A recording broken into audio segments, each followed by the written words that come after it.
De 0 à 100 en 10 jours, c'est ce que mon équipe et moi, nous avons réalisé durant le Q4 dernier en 100% dropshipping et uniquement en 10 jours. Dans cette vidéo, je vais vous montrer les stratégies qui nous ont permis de réaliser ce style de chiffres et surtout comment tu peux intégrer cela dans ton process pour pouvoir exploser ton business en 2024. Nous voici donc devant le dashboard de la boutique Shopify. On est là du 3 novembre au 12 novembre 2023. On a le chiffre d'affaires qui est là. On a le nombre de visiteurs. On a le taux de conversion. Pour les plus sceptiques, je vais actualiser rapidement. Bon, le but ici d'actualiser, c'est vraiment justement pour vous montrer que les chiffres sont réels et qu'il n'y a pas de bullshit. Pas du tout de bullshit. On s'en va directement sur les slides pour que je vous montre en détail la stratégie étape par étape qui nous a permis de pouvoir réaliser ces chiffres aussi rapidement. Nous voici donc devant le sommet. Cette étude de cas sera divisée en 5 grandes parties. On a la première partie qui est la présentation de la boutique, la deuxième partie qui est les créatifs, la troisième partie qui est le testing, la quatrième partie qui est le scaling, et la cinquième partie on va faire un récap et on va donner des conseils importants. On va aller rapidement à la première partie. Ok, la première partie est divisée en 4 sous-parties. On a le site. On va présenter là le site, la stratégie qui a été utilisée en termes de site, le CA, le taux de conversion, le panier moyen.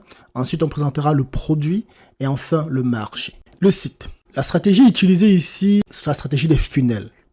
C'est une stratégie qui est vraiment pas parlée dans le monde francophone, mais c'est une stratégie qui est extrêmement puissante.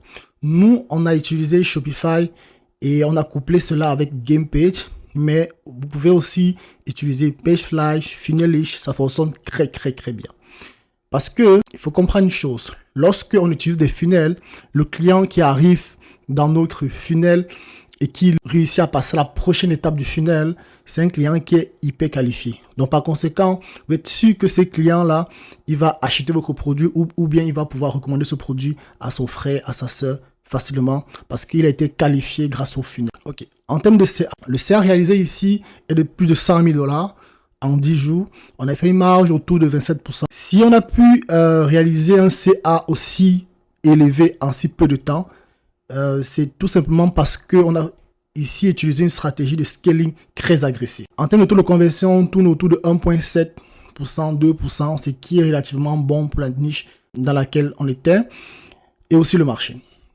Le panier moyen, il est autour de 60 $, autant pour moi, à 85 $, ce qui est vraiment très bon. Ceci, on a pu avoir ce style de panier moyen juste parce qu'on a vraiment mis en place une stratégie de bundle et d'upsell vraiment très avancée. Ensuite, le produit. Le produit, c'est un produit saisonnier dans la niche fashion. Le coût d'achat était autour de 15 $.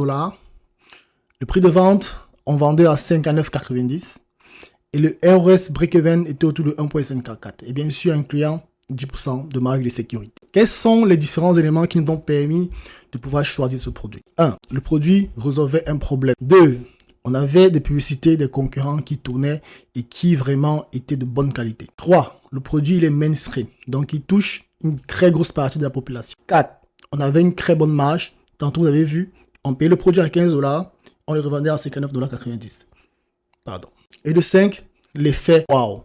Le produit, lorsqu'on le voit, il est beau, il attire et par conséquent, il aura un gros taux de clic en fait. Ok, voici le produit en question. Le produit, c'était un manteau d'hiver. Comme tantôt, vous avez vu, c'était l'apéro d'hiver. Donc, c'était un produit saisonnier qui était vraiment apprécié par les clientes. Le produit, il est mainstream. Les publicités rentrent bien. On a beaucoup de publicités du concurrent. Les photos sont belles, donc du coup on peut faire vraiment de très belles choses avec cela. Ensuite le marché. Le marché ici c'était le marché canadien anglophone, précisément la province d'Ontario, qui a à elle seule plus de 14 millions d'habitants. Donc c'est vraiment un marché vraiment très intéressant et vraiment on a pu scaler avec des hauts chiffres. Maintenant là on va passer à la deuxième partie, les créatifs. Il existe deux styles de créatifs, les créatifs photo et les créatifs vidéo. Ok, nous voici devant mon Facebook où je vous présente un exemple de créative photo. Tout est là. Il y a l'offre marketing, un avis, un appel en action pour poser une question au client. Ça permet le client va se projeter concernant le produit. Et vraiment, la créative, elle est qualitative. Voici un exemple de créative photo. Un autre exemple de créative photo, par exemple celle-ci, vous voyez, tout est là, la photo est belle, elle est quali, il y a des angles marketing concernant le produit. Ici, on parle en bénéfice client et vraiment, la photo parle d'elle-même en fait. Donc, c'est vraiment ce style de photo qu'on doit utiliser lorsqu'on veut faire des créatives photos parce que la photo vraiment, elle est vraiment quali. Là, je vais vous montrer rapidement un exemple de créative vidéo. Créative vidéo, une vidéo classique avec le hook, le call to action et vraiment des sous-titres qui sont là. Ça, c'est un exemple de créative vidéo. Un autre exemple de créative vidéo, c'est vraiment très important de pouvoir adapter nos différentes stratégies en fonction de l'évolution du marché. Là, je ferai une vidéo vraiment en détail où j'expliquerai comment en 2024, on peut réaliser des créatives vidéos qui fonctionnent parfaitement avec la voix off, avec tout ce qu'il faut. Et puis voilà. Là, c'est bon. On va retourner sur les slides pour continuer la présentation. Ok. Nous voici revenus sur les slides. Nous sommes rendus à la partie réalisation des créatives. Donc, comme depuis vous le savez, notre produit c'était la niche fashion. Donc par conséquent, on a opté pour les créatives photos. Qu'est-ce qu'on a fait? Déjà à la base, on se rassure que notre produit avait des créatives qu'on pouvait exploiter. Donc par conséquent, on a pris les créatives du concurrent, on les a modifiées. Qu'est-ce qu'on a fait comme modification? On a ajouté du logo, on a changé l'arrière-plan, on a ajouté du texte et surtout, on a meublé le tout avec des arguments marqués, comme vous le savez, toujours en bénéfice client. On a utilisé deux logiciels principalement. On a utilisé Photoshop, on a utilisé Canva, qui sont vraiment les deux logiciels de photo les plus répandus du manière générale. Ok. Maintenant, quelle est l'importance d'une bonne créative? Déjà, de 1, une bonne créative attire plus de clients dans le site. Ce qui n'est que logique parce que si on a une bonne créative, lorsque le client il scrolle sur Facebook ou bien sur Instagram, il voit votre créative, parce qu'elle est bonne, elle parle bien. Une chose est sûre, le client va cliquer sur la créative pour aller voir au moins de quoi il s'agit. Et maintenant, de fil en aiguille, lorsqu'on a un site qualitatif avec des funnels et tout ce qui et j'en passe, on est sûr qu'on peut convertir facilement le client pour pouvoir effectuer pour que le client, lui, il effectue la vente par derrière. Deuxième point, en fait, quand une créative elle est bonne, ça montre en fait l'expérience que le client aura dans le site. Je vous explique.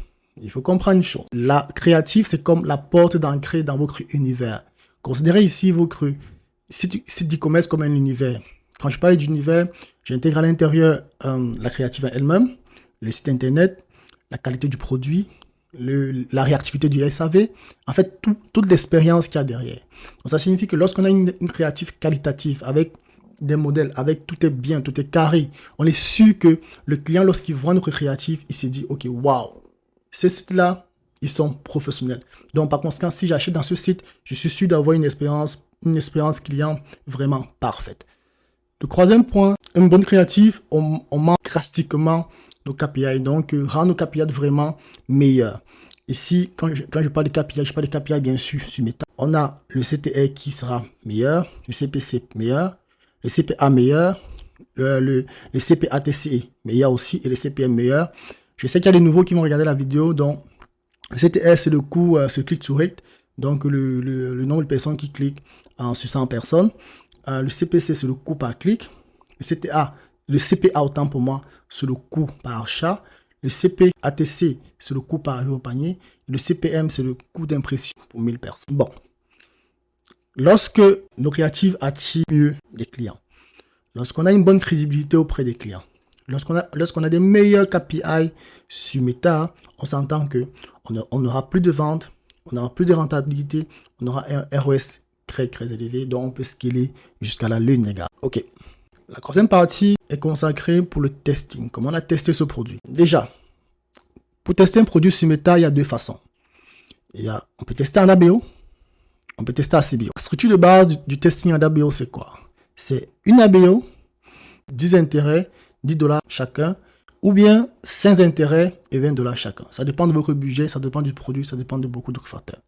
Et maintenant, dans chaque intérêt, on met 3 créatives. Maintenant, si on veut tester en CBO, c'est une CBO de 100 à $50, dépendamment de votre budget, toujours, entre 3 à 5 intérêts maximal et 3 créatifs par intérêt. Donc, et là, dans notre cas, on a fait plus un testing avancé. Pourquoi on a fait un testing avancé? C'est parce que déjà à la base, on connaissait nos intérêts qui fonctionnaient. Le produit, on l'avait déjà vendu dans d'autres marchés, donc du coup, il était question juste de le ramener sur ce marché. Donc, on partait pas de zéro. On a le budget pour tester. Donc, du coup, il est plus facile pour nous de risquer, entre guillemets, et de prendre ce risque parce qu'on sait que par derrière, on peut avoir gros en fait. Donc, nous, on a fait 3 CBO de 150 $ par campagne. On a mis 3 intérêts, bien sûr les intérêts qui marchaient. On a mis 3 créatifs par intérêt. Donc, lorsqu'on a testé, lorsqu'on a créé tester, qu'est-ce qu'on fait? Qu'est-ce qu'on observe? Comment on se comporte? Déjà, il est impératif de laisser tourner nos campagnes entre 1 et 3 jours. Pourquoi? C'est pour identifier justement les intérêts qui performent. Parce que le but d'un testing, c'est de pouvoir identifier ce qui performe. Vous voyez? Donc du coup, dans notre cas, nous, on voulait identifier les intérêts qui performaient bien dans le nouveau marché qu'on testait le produit. Donc par conséquent, on a laissé tourner pendant 1-2 jours et en fonction de ça, on adaptait, on testait des nouveaux intérêts. Une chose importante, en ABO, il faut minimalement laisser 2 jours. Pourquoi? Parce que habituellement en ABO, les intérêts sont autour de 10-20 $. Et 20 $ est très peu pour juger si un intérêt est bon ou pas bon, s'il performe, si sera stable sur le long terme. Donc du coup, c'est important de laisser au moins 2 jours pour pouvoir s'assurer les résultats. Maintenant, en fonction de votre budget, il est important qu'au fur et à mesure, vous mettez un rythme de testing de nouveaux intérêts. Donc, ceci en créant bien sûr une nouvelle campagne pour les CBO et en créant des nouveaux assets pour tester de nouveaux intérêts quand c'est l'ABO.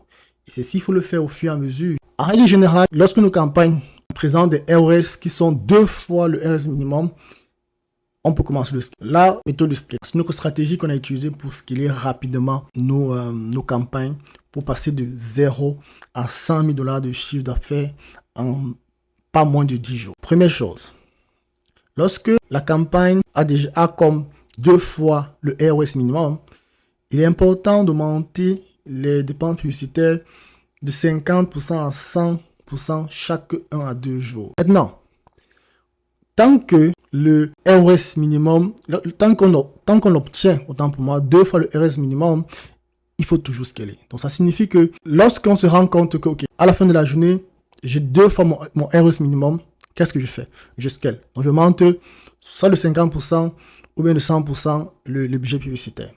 Maintenant, si on se rend compte qu'on est pas en deçà du ROS minimum, on garde l'équilibre, on attend la journée qui suit. Si la journée qui suit, on est à 2 fois le ROS minimum, on peut augmenter de 50% à 100% du budget publicitaire. Donc, c'est ça. J'espère que c'est clair. De toute façon, s'il y a des questions, j'ai mon lien WhatsApp en dessous de la vidéo. Vous pourrez m'écrire, je vais répondre à toutes les questions. Maintenant, une chose importante, il faut scaler, oui, mais il faut s'assurer d'avoir tout le temps une bonne rentabilité. Maintenant, il y a un moment donné où, malgré le fait qu'on augmente le budget, on augmente tout ce qu'on veut, mais le CA reste plafonné. Là, on atteint ce qu'on appelle le plafond de verre.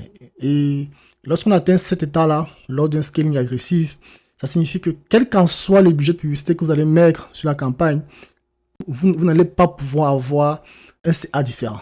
Donc, à ce moment donné-là, il est important de surfer sur le scaling. Maintenant, là, on va passer à la présentation des résultats. Jour 1, on a mis comme 427 $ en ads. On a eu un CA de près de 505 $. Bien sûr, le ROS minimum était tout de 1,54 et on a eu un ROS autour de 1,18. Le jour 2, on était autour de 882,86 et on a eu un CA de 1800 et bien sûr un ROS de 2,05. Donc on a continué à scaler, on a continué à tester les intérêts. Par exemple, comme tantôt j'ai dit, jour 1, on a testé 3 campagnes avec 3 intérêts par campagne à 150 $ par campagne. Ici, pareil, on a doublé cela pour continuer toujours à tester, être sûr que les choses fonctionnent. Après, là aussi, pareil, vu qu'on ne perdait plus de l'argent, on s'est rendu compte qu'il y avait certainement, il y a des intérêts qui fonctionnaient là. On a laissé tourner en testant encore de nouveaux intérêts.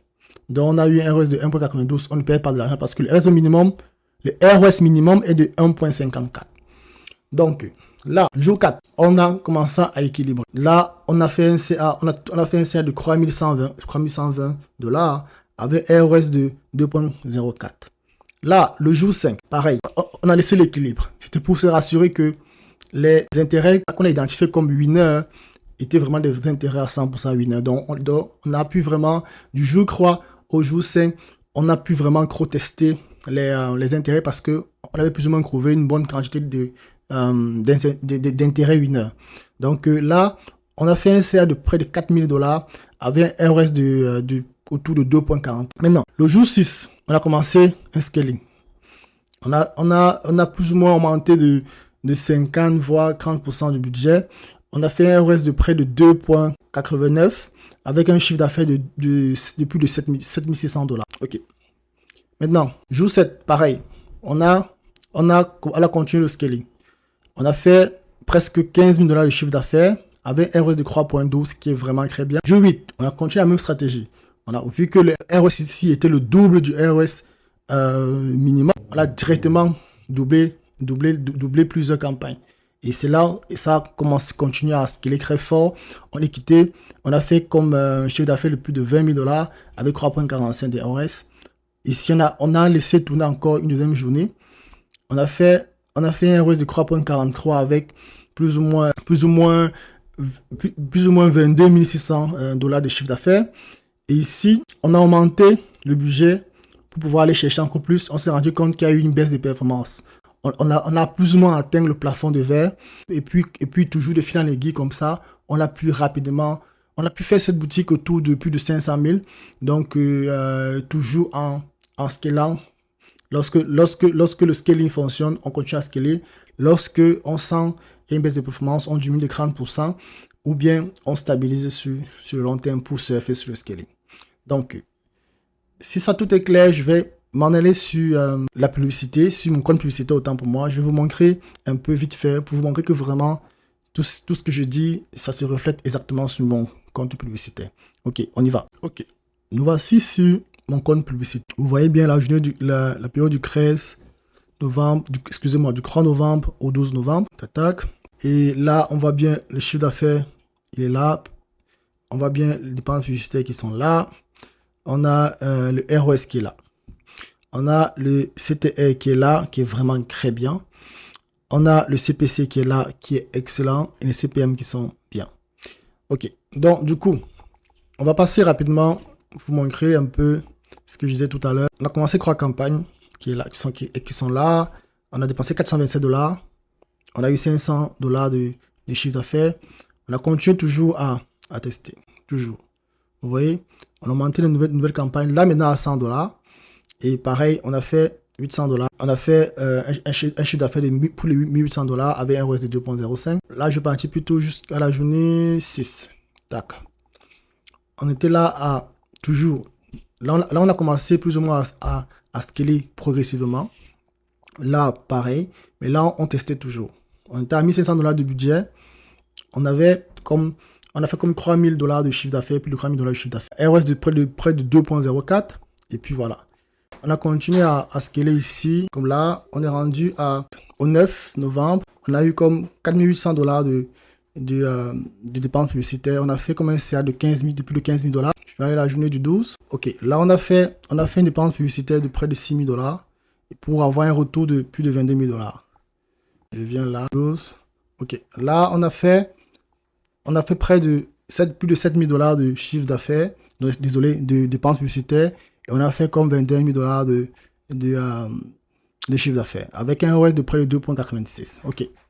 Donc, j'espère que vraiment tout est clair. Vous avez vu comment on a pu scaler étape par étape pour rapidement. Et on repart sur les slides. Ok, nous sommes revenus sur les slides. Tantôt, je vais montrer exactement dans le compte publicitaire ce qui s'est passé jour par jour. Et vraiment, j'espère vraiment que tout est clair pour tout le monde. Maintenant, nous sommes rendus à la 5e partie. Le recap. Déjà, il est important de savoir que si on veut réaliser ce style de chiffre, il faut avoir un choix minutieux du produit. Parce que le produit va vous aider vraiment à pouvoir atteindre d'autres paliers, aller toucher une clientèle plus large. Donc, il faut vraiment passer du temps à chercher un produit qui va respecter des KPI très très clairs pour pouvoir vous permettre à ce que par derrière, le scaling soit très agressif. Donc, il faut vraiment avoir un produit qui répond à un besoin, un produit qui soit mainstream et vraiment, il faut prendre du temps pour bien choisir son produit. Deuxième point, l'utilisation des funnels. En 2024, les choses ont un peu changé. L'attention des gens est vraiment coûte très cher, disons ça comme ça. Donc, du coup, il est important vraiment lorsque vous la captivez, cette attention-là, que vous preniez vraiment les choses dans un tunnel pour amener la personne où vous voulez qu'elle aille. Donc, du coup, c'est pour ça que l'utilisation des funnels est vraiment très importante et c'est grâce à cette méthode qu'on a pu facilement réaliser ces styles de chiffre d'affaires. Maintenant, troisième chose qui nous ont fait réaliser ce style de chiffre d'affaires très rapidement, hein, c'est le scaling agressif sur Meta. Vous savez, pour pouvoir quitter de 0 à 100 000 $ de chiffre d'affaires en 10 jours, il faut vraiment être très agressif et un peu parfois prendre des risques. Donc, du coup, si on a pu réaliser ce style de chiffre, c'est vraiment parce qu'on a utilisé une méthode de scaling très agressive sur Facebook. Et comme tantôt vous avez vu, ça a été une stratégie payante. Maintenant, quels sont les conseils importants à savoir? Il y a, première chose, il faut beaucoup tester. Il faut beaucoup tester, pourquoi? Parce que c'est le seul moyen de pouvoir savoir si des choses fonctionnent en fait. Donc, tant aussi longtemps que vous ne testez pas, vous serez juste dans la spéculation. Deuxième chose, il faut orienter tout le temps vos choix sur la data. Parce que si vous laissez vos émotions vous envahir, vous allez peut-être probablement faire beaucoup d'erreurs. Donc, c'est toujours important de tout le temps avoir un mindset data. Si un produit n'a pas de KPI qui permettent de le qualifier comme un produit golden, vous le mettez de côté, vous choisissez un autre produit. Même si vos émotions, vos expériences, votre façon de penser disent le concret, c'est important d'orienter ses choix uniquement via la data. Deuxième chose, soyez patient. Soyez patient et surtout croire au processus parce que pour atteindre ce genre de chiffres, ça prend de la patience, ça prend tester, ça prend de croire au fait que aujourd'hui j'ai mis peut-être 100 $, demain je vais mettre 200 $. C'est croire tout ce processus-là, c'est croire vraiment au fait que les choses se font étape par étape et avec la patience, on arrive au bon résultat. Le troisième point, c'est la formation. Et c'est important de tout le temps se former. Et formez-vous vraiment autant pour moi, autant que vous pouvez en fait. Vous voyez, c'est vrai, il faut éviter la su-information, mais il faut vraiment tout le temps vous former. Il faut apprendre de nouvelles stratégies pour pouvoir être sûr de rendre sa compagnie, son business en ligne pérenne sur le long. Vraiment, merci beaucoup d'avoir écouté ma vidéo.